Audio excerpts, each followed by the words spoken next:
السلام علیکم ناظرین، welcome back to my channel. ہماری آج کی ویڈیو کا ٹاپک جو ہے وہ اگر آپ کے پٹیشنر کا انتقال ہو جائے تو اس صورت میں کیا کیا جائے، اور ہیومینیٹیرین ری انسٹیٹمنٹ اور سیکشن 204L سروائیور لا کیا ہیں اور ان کو کیسے استعمال کیا جاتا ہے۔ جیسا کہ آپ کو پتہ ہوگا کہ اگر پٹیشنر کا انتقال ہو جائے تو پٹیشن بھی فوت ہو جاتی ہے، اور یہ بہت ہی تکلیف دہ ہوتا ہے کہ سال ہر سال کے انتظار کے بعد اگر ایسی کوئی سچویشن ہو جاتی ہے تو پٹیشنر کے انتقال کے بعد پٹیشن کینسل ہو گئی یا ختم کر دی گئی تو یہ کافی پریشانی کا باعث ہوتا ہے۔ لیکن اگر ایسا ہو جائے تب بھی ایک چانس ہوتا ہے کہ اگر پٹیشنر کا انتقال ہو گیا ہے تو آپ ہیومینیٹیرین ری انسٹیٹمنٹ کے ذریعے اپنی پٹیشن کو ریسٹور کروا سکتے ہیں، جس کو ہیومینیٹیرین ری ویلیڈیشن کہتے ہیں، اور اس کے علاوہ دوسرے آپشن کو سیکشن 204L یا سروائیور لا کہتے ہیں۔ ان دو طریقوں سے ہیومینیٹیرین ری انسٹیٹمنٹ کو پروسیس کیا جاتا ہے۔ ان دونوں طریقہ کار کو ہم باری باری ڈسکس کریں گے۔ سب سے پہلے بات کرتے ہیں طریقہ کار کے حوالے سے۔ تو سب سے پہلے ہیومینیٹیرین ری انسٹیٹمنٹ کی بات کریں تو خدا نخواستہ آپ کے پٹیشنر کا انتقال ہو گیا ہے تو سب سے پہلے آپ متعلقہ ادارے یعنی USCIS کو مطلع کرتے ہیں، یا پھر امریکہ میں موجود کسی بھی بہترین امیگریشن لائر یا اٹارنی سے رابطہ کرتے ہیں، اور اس وکیل کے ذریعے اپنی ریٹن اپلیکیشن میں اپنا نام، پٹیشنر کا نام، پٹیشن کا ریسیپٹ نمبر، آپ کا ایلین رجسٹریشن نمبر اگر آپ امریکہ میں موجود ہیں، آپ کے ریلیٹیو کا ایلین رجسٹریشن نمبر، آپ کے پٹیشنر کا ڈیتھ سرٹیفکیٹ اگر وہ کسی اور لینگویج میں ہے تو اس کو ٹرو ٹرانسلیشن کروانی ہوگی انگلش لینگویج میں،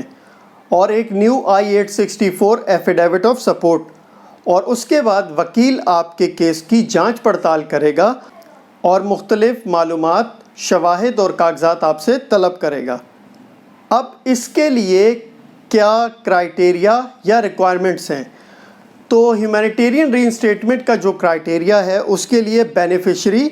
USA سے باہر تھا جب پٹیشنر کا انتقال ہوا اور پٹیشن اپروو ہو چکی تھی،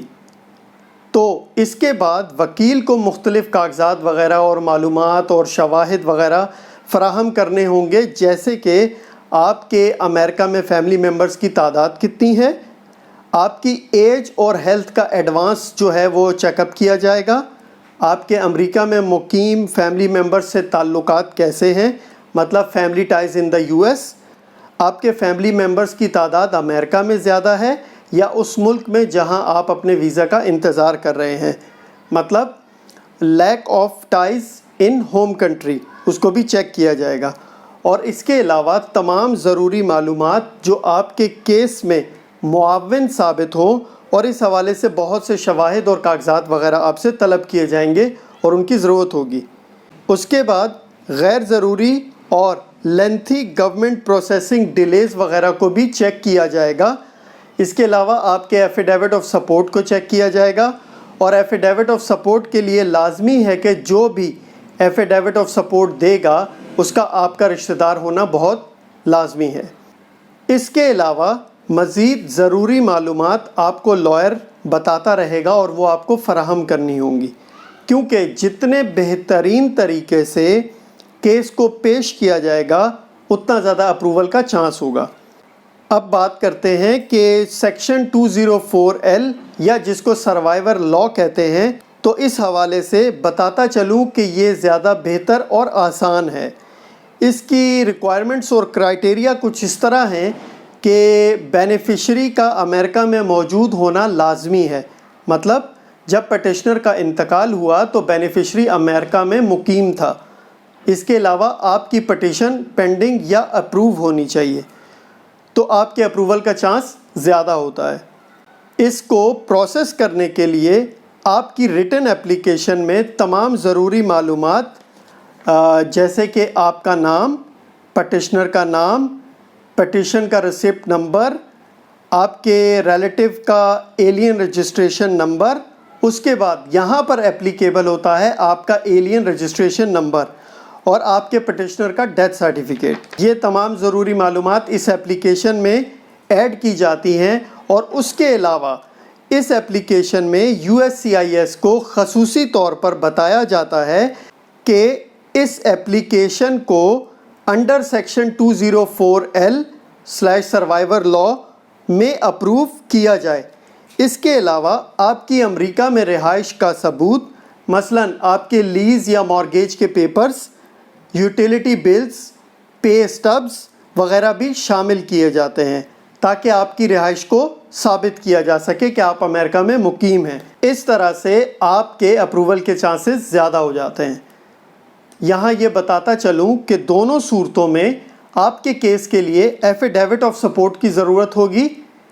جس کے لیے لازمی ہے کہ جو بھی ایفیڈیوٹ آف سپورٹ دے گا اس کا آپ کا رشتہ دار ہونا لازمی ہے۔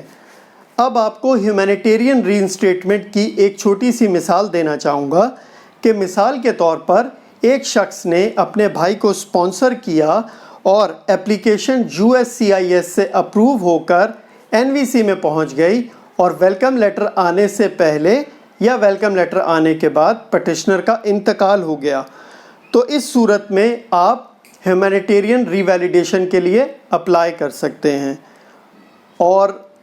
سیکشن 204L کی مثال کچھ اس طرح ہے کہ مثال کے طور پر ایک شخص امریکہ پہنچ گیا تھا، لیکن گرین کارڈ آنے سے پہلے یا گرین کارڈ آنے کے بعد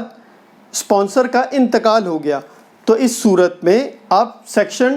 204L سروائیور لا کے لیے اپلائی کر سکتے ہیں۔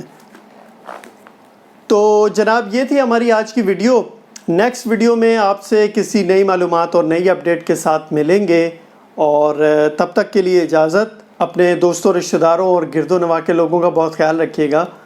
اللہ حافظ۔